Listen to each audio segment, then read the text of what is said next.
O sea, además tenemos ventanas, ¿no es cierto? Acá, por ejemplo, el objetivo será visualizar el parénquima cerebral, será esa, pues una ventana parenquimal. Sin embargo, acá, miren, el objetivo es ver los huesitos. Yo puedo modificar la ventana y visualizar adecuadamente estas estructuras, ¿no? Entonces, en tomografía, no se olviden siempre, primero dicen corte, luego dicen ventana, ¿no es cierto? Y la ventana puede variar. Puede ser para huesos, para el pulmón, para el mediastino, para el abdomen, para las partes blandas, para el parénquima cerebral, etcétera, ¿no? Entonces, siempre en tomografía, corte axial, ventana tal, y todo lo que usted vaya a hablar es isodenso. Si compara algo con, por ejemplo, acá el tálamo, es isodenso al núcleo lenticular, ¿no? Es isodenso al núcleo caudado, ya. Por ejemplo, miren, ahí estoy hablando de la palabra densidad en tomografía, ¿no? El ventrículo lateral es hipodenso. Usted mide esto, mide 10 UH, dice con densidad hídrica, ¿no? O sea, densidad de agüita, ¿ya? Ahora, lo bueno en tomografía es que nosotros podemos hacer reconstrucciones, ya sea en plano sagital, ¿no? Acá no tengo un plano coronal, pero plano sagital, plano coronal, y además puede usted hacer reconstrucción volumétrica en 3 dimensiones, ¿no es cierto? Entonces, en tomografía tenemos que hablar así, ¿ya? Primero, corte, ¿no? Perdón, puede ser una ventana o axial, ¿no? Perdón, un corte axial, o puede ser una reconstrucción, ya sea en plano sagital o coronal o volumétrico, ¿no es cierto? Y luego siempre no se olvide decir en qué ventana está evaluando. Acá, por ejemplo, ventana de partes blandas, acá ventana ósea, ¿no? Muy bien. En ecografía ya también hablamos de modos de imagen, no se olviden, hay modo de imagen B, modo de imagen M, esto de acá abajo, ¿no es cierto? El modo de imagen B, ¿para qué? O sea, ¿qué es lo que me permite el modo de imagen B? El modo de imagen B, chicos, me permite medir distancias, ¿no? Me permite calcular volúmenes, áreas, ¿no? Todo lo distingo según el brillo de las estructuras, ¿no? Este es el famoso modo bidimensional, modo B. Siempre utilizo, o sea, la mayoría de los estudios lo hacemos nosotros con el modo B, ¿ya? El otro modo, que es este de acá abajo, ¿no? Nos permite visualizar o nos permite evaluar el movimiento. Por ejemplo, acá, en el modo B, acá arriba, está mostrándonos un embrioncito. Este embrioncito mide, miren cuánto, mide menos de 3 milímetros, ¿no? Entonces, yo quiero valorar el movimiento del tubo cardíaco. Entonces, ¿qué modalidad me permite valorar movimiento? Esta de acá abajo, que es el modo M. Ya saben ustedes, modo lineal. En el modo M, perdón, el patrón lineal significa ausencia de movimiento. Y el patrón granular, miren, granular, granular, granular, granular, ¿qué me indica? Movimiento, ¿no es cierto? Entonces yo, haciendo eso, mido, ¿no? El tiempo en el que se repiten estos ciclos. Han medido eso y miren, han calculado el latido cardíaco que está en 135 por minuto. Entonces, para eso sirve el modo M, reitero, movimiento, ¿ya? Luego vienen los Doppler, pues, ¿no? Ya dependiendo del objetivo. Si usted quiere ver la dirección del flujo, va a utilizar Doppler color. Si quiere medir los índices del flujo, velocidad, resistencias, Doppler espectral. Si solamente quiere saber si hay o no flujo, Power Doppler, ¿ya? Esas son las modalidades de imagen en ecografía. Entonces, cuando ustedes expongan, ahora ya lo han hecho, ¿no? Algunos han utilizado el término, algunos se han olvidado. Cuando expongan algo de ahora en adelante, pues van a decir, ¿no? Ecografía, acá mostramos un corte axial, ¿no? De una ecografía en modo B, donde se aprecia el lóbulo hepático derecho, visualizándose el diafragma, esa línea hiperecogénica, la vena cava, perdón, la vena porta, la arteria hepática o el conducto hepático común, etcétera, ¿no? Listo. Entonces acá yo puedo medir distancias, volúmenes, no se olviden. Modo M, movimiento, ¿no? Dirección del flujo, Doppler color. índices del flujo, Doppler espectral. Power Doppler solamente si hay o no hay flujo, ¿no es cierto? Muy bien. Y luego hacíamos resonancia magnética y acá lo básico, pues que recuerden el T1 y el T2, ¿no? En el T1, recuerden, es un corte anatómico, morfológico, muy importante para describir huesos, ¿no? Para describir el parénquima cerebral, ¿no? Miren, acá veo la sustancia gris, gris, pues, ¿no? Realmente. La sustancia blanca, blanca. Miren, acá el cuerpo calloso, en la parte anterior, ¿no? Acá en el esplenio, por ejemplo. Puedo ver, miren, la sustancia gris central, el núcleo. Este es el núcleo caudado, ¿no es cierto? Núcleo caudado. El núcleo lenticular con su putamen hacia afuera y el globus pallidus hacia adentro, ¿ven? Está bien clarito, se ve, ¿no? Esto entonces es una resonancia magnética, no se olviden. Acá en resonancia magnética hablamos obviamente de cortes axiales acá sí, no se reconstruye ni el coronal ni el sagital, se adquiere en esa imagen, ¿no? O sea, son cortes axiales, sagitales o en planos coronales, ¿no? Entonces acá se habla de las famosas secuencias y acá todo se habla en función a señal, ¿no? A intensidad de señal. Por ejemplo, acá en el T1 el líquido es hipointenso. Por otro lado tenemos la secuencia T2. La secuencia T2 es una secuencia sensible a fluidos, o sea, yo lo utilizo para ver líquido, ¿ya? Por ejemplo, en un contexto de un proceso inflamatorio, me sirve pues el T2. Si yo quiero ver la vía biliar, utilizaré el T2, ¿no? T2 para ver fluidos, ¿ya?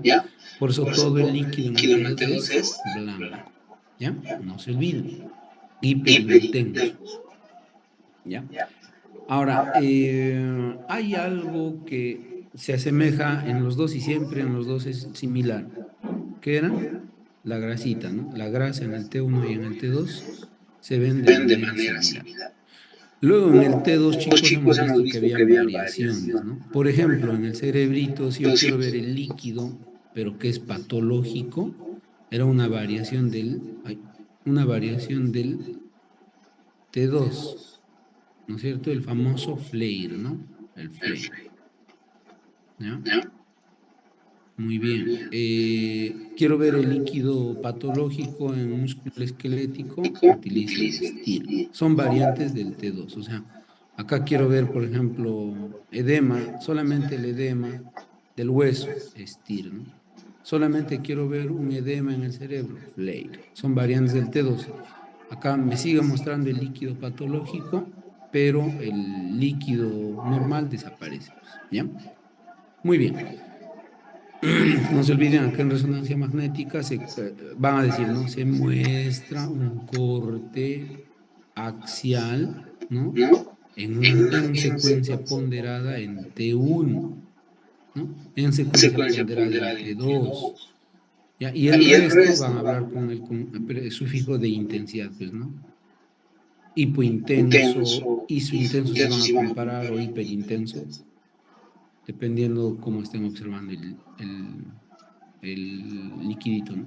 Luego habíamos visto el tema de radiobiología. Acá el concepto es simple. Ustedes ya saben que la radiación ionizante va a producir pues un efecto dañino en el ser vivo, sí o sí, en cualquier ser vivo. Ya no importa cuál sea el ser vivo, ya siempre va a producir un efecto. Ahora, la magnitud del efecto puede variar, pues, ¿no?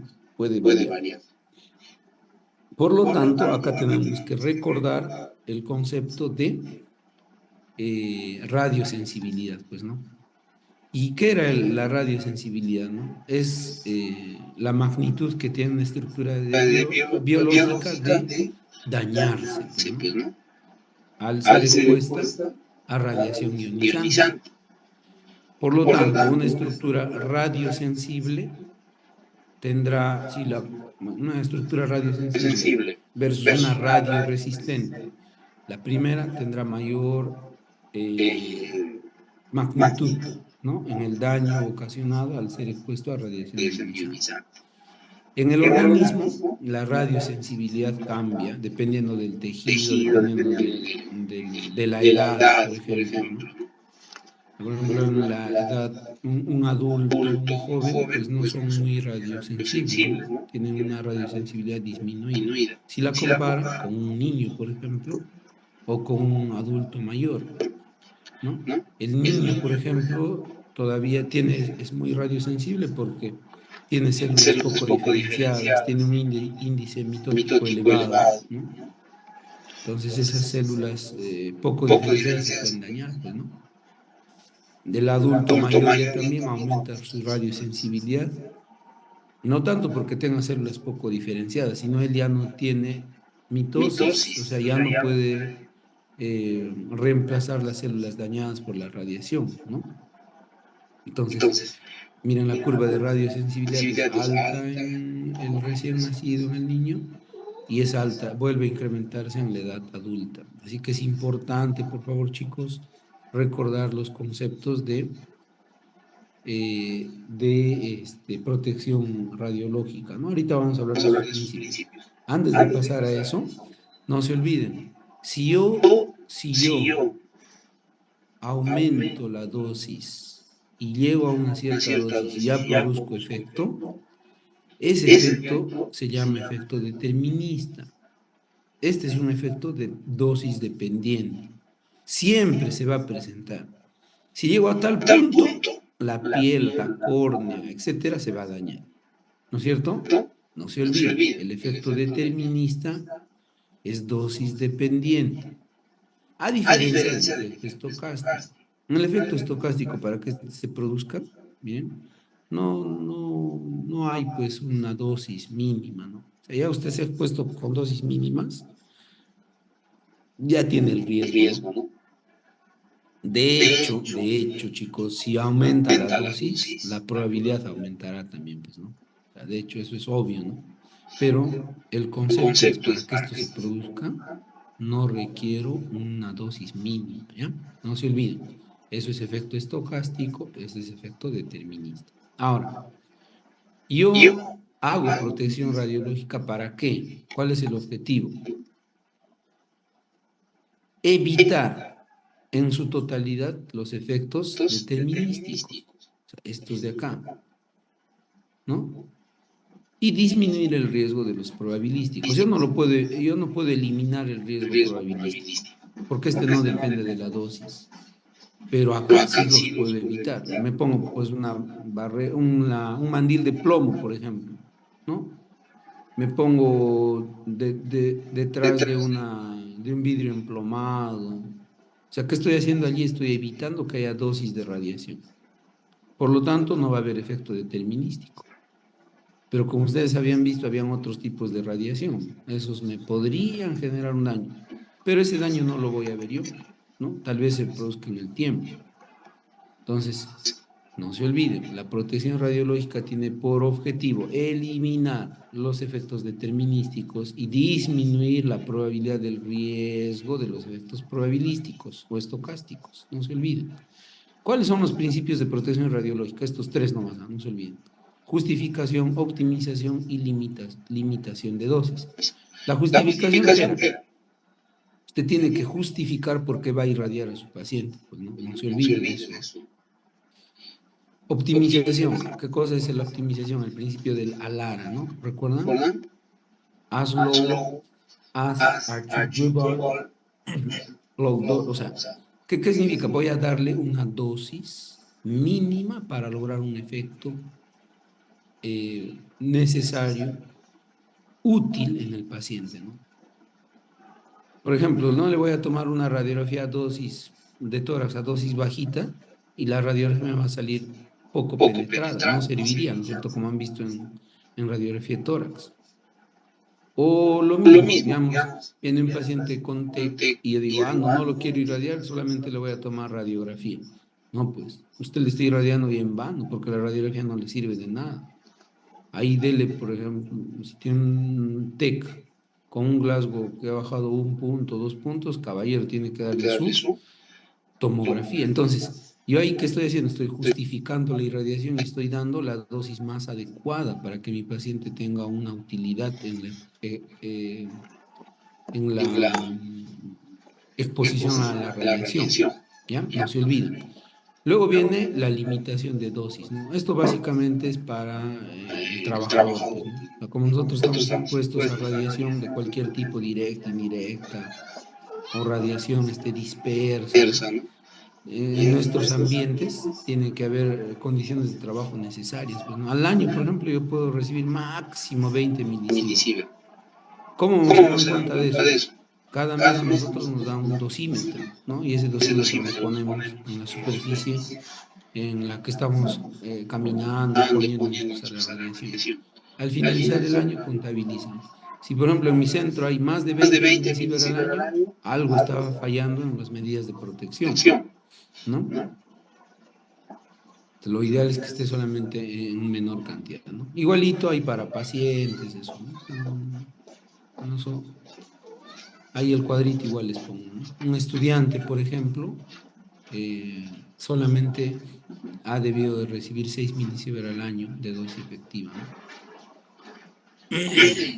Muy bien. Y el público que está pasando ahí por allí, si es que le ponen un dosímetro, pues máximo tiene que haber un milisievert, ¿no?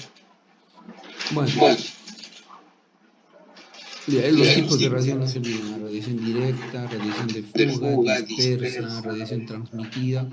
¿Qué cosas son las medidas de protección primaria o las barreras primarias y secundarias? Cuidado, esas cositas pueden entrar en su examen teórico. ¿Ya? Muy bien, ahí están los ejemplos. Muy bien, luego entramos a patología osteomuscular, ¿no? La patología traumática. Y ahí rapidito nomás habíamos visto fracturas, ¿no es cierto? Y dentro de fracturas, una clasificación bien simple, fácil, hicimos fracturas incompletas y completas, ¿no? Esta principalmente en el grupo etario de los niños, ¿no es cierto? Recuerden que ellos tienen mayor cantidad de fibras de colágeno, ¿no? Su huesito tiene mayor plasticidad, o sea, bien difícil que tenga una fractura completa un niño, pues, ¿no? Tipos de fractura incompleta hemos visto el arqueado, el torus y el en tallo verde, ¿no es cierto? No se olviden, esos tres tipos nomás, ¿ya? Eh, en la radiografía, perdón, en la fractura completa ya también lo clasificábamos según el número de fragmentos. Si habían solo dos fragmentos, fractura simple.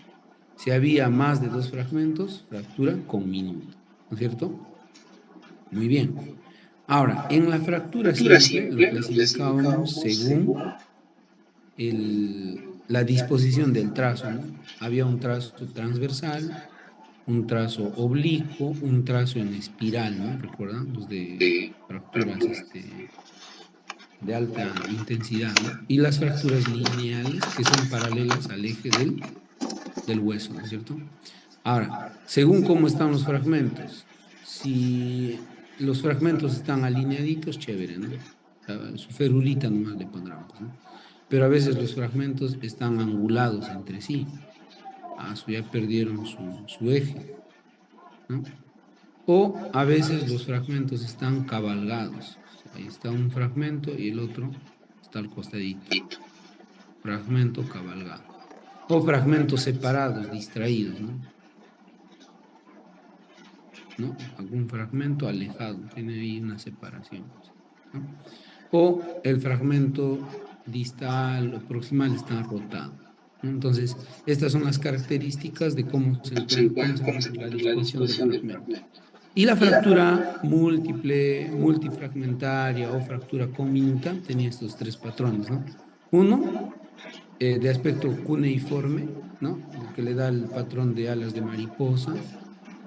El segmentario, que se forma un segmento libre, o fractura en T o en Y, en la que hay un compromiso metáfiso diafisiario, ¿no? En la que se va a formar, pues, así una línea transversal y una línea vertical, ¿no? O dos líneas oblicuas que se proyectan hacia la diáfisis, ¿no? Por ejemplo, acá, ¿no? Para no olvidarse de los niñitos, fractura arqueada, fractura toroidea en torus, miren, acá, en hebilla también se llama, y la famosa fractura en tallo verde, o sea, hay una sola solución de continuidad, la otra se mantiene, ¿no? Muy bien, y no se olviden, en los niños, cuando hemos visto que los niños tenían fisis, ¿no es cierto? Cuando esa fisis está afectada, ¿yo qué clasificación utilizaba? No se olviden, Salter Harris, para ver el daño de la fisis, ¿no es cierto? El tipo 1, pues no hay mayor compromiso, solo se ha desplazado, pero persiste el cartílago de crecimiento, pero en el 5, miren, hay una compresión y una destrucción del cartílago de crecimiento, ¿no? Muy bien. Solo para recordar, rapidito, esta es una fractura transversa, levemente desplazada, fracturas de disposición oblicuas, acá en la tibia, en el peroné, esta, por ejemplo, en espiral, ¿no? En la diáfisis proximal del fémur, esta en lineal, no, mira ahorita, lineal. Su trazo es paralelo al eje del huesito. Fractura cuneiforme en alas de mariposa multifragmentaria. Miren, una fractura segmentaria, es un segmento aparte se forma, ¿no? Y fractura en Y, miren ahí, ¿no es cierto? Ya está. Muy bien, fracturas multifragmentarias o comminutas. Luego habíamos visto las fracturas por estrés, ¿no es cierto? Acá habían fracturas por fatiga y por insuficiencia. En los jóvenes, ¿cuáles eran los jóvenes? Por fatiga. Y en los adultos mayores, por insuficiencia, ¿no? Fractura por fatiga, fuerza anormal en un hueso normal. Fractura por insuficiencia, fuerza normal en un hueso anormal. Eso ya habíamos visto, ya no se deben olvidar. Fracturas abiertas, ¿cuándo eran? Cuando el foco de fractura se va por fuera de la superficie cutánea. Los tipitos, fractura por abulsión, es cuando un ligamento o un tendón rompe el hueso, ¿no es cierto? Fracturas impactadas, ¿no? Acá miren, se ha impactado la cabeza del fémur en la diáfisis. Ya, a ver, ¿esto qué tipo de fractura era? Fractura en tallo verde, ¿no? Y esta es una fractura multifragmentaria tipo segmentaria, ¿no es cierto? Para que no se olviden. Muy bien, luego venía el concepto de luxación, ¿qué era? La pérdida de la congruencia articular. Entonces, por ejemplo, acá esto es la cavidad glenoidea, esto es la cabeza humeral. Estas deberían estar unidas. Acá, miren, hay una pérdida total de la congruencia, ¿no? Esta es una luxación anterior. Y miren acá también. Acá está la cavidad glenoidea y bueno, hacia atrás veo una partecita nomás de la cabeza humeral. Entonces acá tendría una luxación anterior, una luxación posterior del, del hombro, ¿no? Muy bien, chicos. Si es que se corta, vuelven a ingresar nomás, ¿ya? No se olviden, para valorar una radiografía en MSK, por lo menos tengo que tener dos incidencias, si no puedo cometer error. Acá, por ejemplo, si yo veo solamente esto, podría ser subluxación. Si yo veo solamente esto, podría ser una fractura impactada, ¿no? Pero en realidad era una luxación completa con cabalgamiento de los huesitos, ¿no? Luego, cuando el hueso es expuesto a algún daño, el hueso reacciona mediante una reacción perióstica, ¿no es cierto? Y habíamos visto dos tipos, las continuas, ¿no? Laminar única, irregular gruesa, pero continua, ¿no? Sólida, continua, ¿no? Solamente acá miren, engrosamiento de la cortical, también una laminar, ¿no? Continua, todas, ¿no? Habitualmente en patologías benignas, ¿no? O en respuesta pues a una fractura, por ejemplo, ¿no? Y las reacciones periósticas discontinuas. Estas dos son similares, laminillas óseas, ya sean perpendiculares al eje del hueso, ¿no?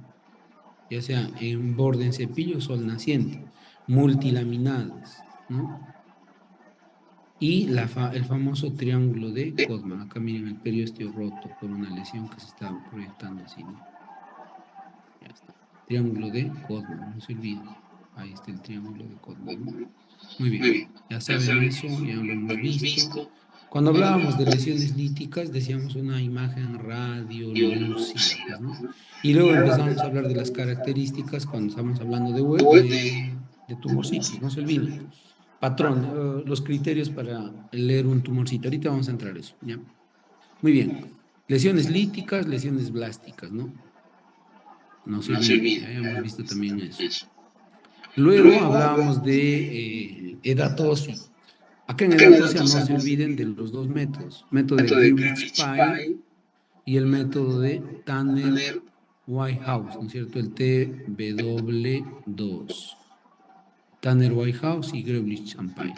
El Greulich es una valoración solamente cualitativa. El TW2 es semi-cuantitativo. Habíamos hecho incluso un ejercicio ahí en clases, ¿no? ¿Ya?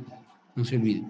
Bueno, luego venía el concepto de osteomielitis. Chicos, no se olviden. Fisiopatología para osteomielitis, tres tipos, ¿no? Uno, por contigüidad. Dos, por inoculación directa. Y tres, por vía hematógena. En el 1 y el 2, pues usted sabe, o sea, hay un antecedente y tiene que cuidar a su paciente. No lo ha operado, ha tocado el hueso, caballero, tiene que darle antibiótico, porque ese hueso se puede infectar por inoculación directa, ¿no?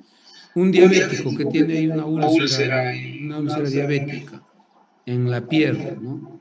Por contigüidad puede afectar el hueso. En esos contextos ya sabe que el huesito se puede infectar ya sea por inoculación directa o por contigüidad, ¿no? El tema va a la osteomielitis de vía hematógena, no se olviden acá. Esto es importante porque en los niñitos, en los adultos mayores, le puede producir una discapacidad, ¿no es cierto? Una discapacidad permanente. ¿Por qué? Si la infección se va del huesito a la articulación, ya pues caballero, esa articulación se destruye. Entonces, ¿en qué parte del hueso podemos encontrar osteomielitis? No se olviden acá, en la metáfisis. ¿Por qué? Porque ahí hay mayor densidad de capilares, ¿no? Acá hay éstasis sanguínea, capilares discontinuos todavía, o sea, una simple bacteriemia, una faringitis a un niñito le puede producir acá una colonización bacteriana, ¿no? No se olviden. Y lo peor en los niñitos menores de 18 meses, ese germen rápidamente puede llegar a la epífisis y obviamente a la articulación y producir esto, pues, ¿no? Que es lo grave, discapacidad permanente. Entonces no se olviden, acá ya habíamos visto los signos de osteomielitis, ya en la aguda. Primero, edema óseo. Segundo, absceso intraóseo. Tercero, ese absceso destruye el hueso, aumenta la presión y rompe la cortical. Esa discontinuidad de la cortical, cloaca, ¿no? Y finalmente la pus, esa colección, ¿dónde se va? Al espacio subperióstico formando el absceso subperióstico. Entonces, en el agudo, edema, absceso y absceso intraóseo y absceso subperióstico. En el crónico, el organismo trata de reaccionar, ¿no? ¿Y cómo reacciona? Formando un tejido de granulación. Entonces, esa zona obsedada ahora se transforma en un involucro, pues, ¿no? Hay una colección con reacción perióstica, involucro. O también se conoce como absceso y Brody. Ustedes le ponen contraste y eso va a realzar, ¿ya? En el medio, en el medio encuentra la colección, la pus, y puede encontrar fragmentos óseos, esos fragmentos óseos desvitalizados, que se conocen con el nombre de secuestro. Acá también hay cloaca, ¿no? Pero como esto es un evento crónico, ya hubo pues en algún momento absceso subperióstico, y acá hacen su tracto sinusal y se comunica pues con la superficie cutánea. En el crónico va a encontrar usted fístulas cutáneas, ¿no?